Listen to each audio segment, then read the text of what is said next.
What people don't understand, no matter how much endurance exercise you're doing, and not many people are doing that because only 3.5% are doing anything, but no matter what else you're doing, if you're not strength training, you're going to forfeit 5 pounds of muscle every decade if you're a female, 7 pounds of muscle every decade if you're a male, average female. And that 6-pound average muscle loss translates to a 3% reduction in resting metabolic rate, which isn't that much, but day after day, week after week, month after month, year after year, that gives about a 15 to 16 pound per decade fat gain. That's in the old days.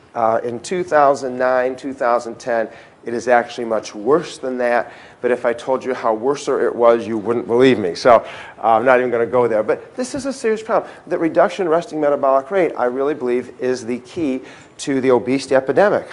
After all, 1 out of every 2 people is on a diet today. It's not that we're not conscious of eating behavior, but I don't think people understand the importance of maintaining their muscle and their metabolism. So with that in mind, actually, I almost always show this slide. It's the aging woman. Here she is at age 20, college co-ed. She weighs 126, and she's awesome. And she's only 23% body fat. And she has about 30 pounds of fat and about 45 pounds of muscle weight. And as she goes through decade by decade by decade, losing 5 pounds of muscle and adding 15 pounds of fat, on the scale, it looks like she's only losing 10 pounds, or making a 10-pound change, adding 10 pounds, making a 10-pound change. So she goes up 10 pounds in body weight. So by the time she's 50, she has 30 pounds more body weight, and she thinks she has 30 pounds more fat. But indeed, she doesn't, because she doesn't realize she's lost 15 pounds of muscle, which means she actually has 45 pounds more body fat. And when you add a 15-pound muscle loss with a 45-pound fat gain, you come up with a 60-pound change, not a 30-pound change. That's why I say scales only give you half-truths.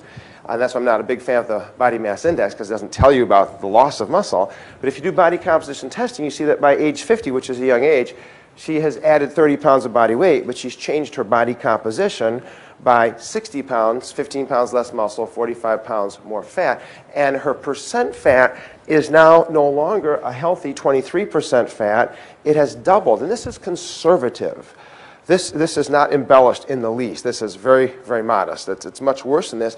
You're saying that almost the average 50-year-old female is almost 50% fat, and that's true. And that's why we have an obesity epidemic, and we have a healthcare epidemic, because that over-fatness leads to a variety of degenerative diseases, heart disease and stroke and low back problems, and of course diabetes, and just a number of other issues. So this is a concern that I have that I think is really, really important. And as a profession, although we all have different areas in our profession that are all extremely important, I don't rank one as more important than the other, but I certainly would hope that more of us in the fitness profession would want to go out and recruit those 96.5% of Americans who wouldn't know a dumbbell from a barbell from an exercise band, and get them doing some strength exercise so that they can replace the muscle, which is very easy to do, hopefully rebuild the bone, which is a little harder, certainly recharge their metabolism, which will happen if you're with me yesterday, and I'm not going to go over that today, but if you're with me yesterday, the first workout you take, you're going to raise your resting metabolic rate well over 7%.